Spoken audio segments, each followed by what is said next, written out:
Oui, beaucoup d'écoles se sont attardées sur le projet professionnel, mais en même temps non.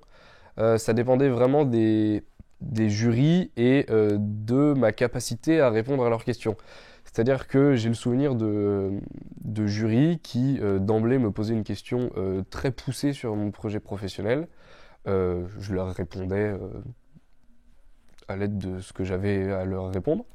Mais du coup, ça s'arrêtait là. Et après, il y a d'autres jurys qui posent plein de petites questions à droite à gauche et on fait le cheminement ainsi.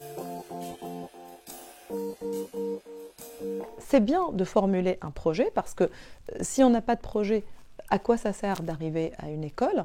Mais ne pas non plus se mettre la pression pour que le projet soit un projet définitif.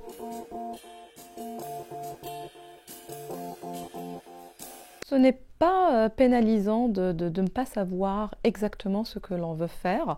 En revanche, il faut avoir quelques idées ouvertes parce que si vous n'avez pas de projet, on sait qu'on peut vous aider à en formuler un et à l'affiner tout au long de vos études.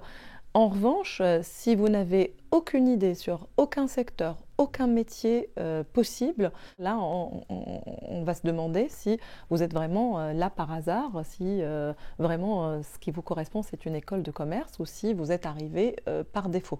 Ça, ce serait une grave erreur parce que on ne veut pas des étudiants qui arrivent parce qu'ils ne savent pas où aller. C'est important de se renseigner sur le champ des possibles tout en disant, voilà, moi, ce qui est important pour moi, c'est d'avoir un métier qui a un lien soit avec le commerce, l'entrepreneuriat, qui peut m'amener dans telle voie, qui peut m'amener à contribuer à ceci, à cela. Je sais qu'il y a plusieurs chemins, tel, tel, tel. Maintenant, aujourd'hui, je ne suis pas en capacité de le dire aussi clairement et c'est aussi pour ça que j'ai besoin de l'école pour le faire. Et j'ai la chance d'avoir un projet professionnel qui commence à plutôt bien se dessiner depuis quelques années maintenant, donc j'ai pu le présenter l'été dernier lors des Euros. Alors j'ai un projet professionnel qui se dirige plutôt vers l'événementiel et donc l'organisation d'événements, mais surtout le côté technique, puisque j'ai toujours eu cet attrait pour la technique. Avant d'être en prépa commerciale, j'étais en prépa scientifique.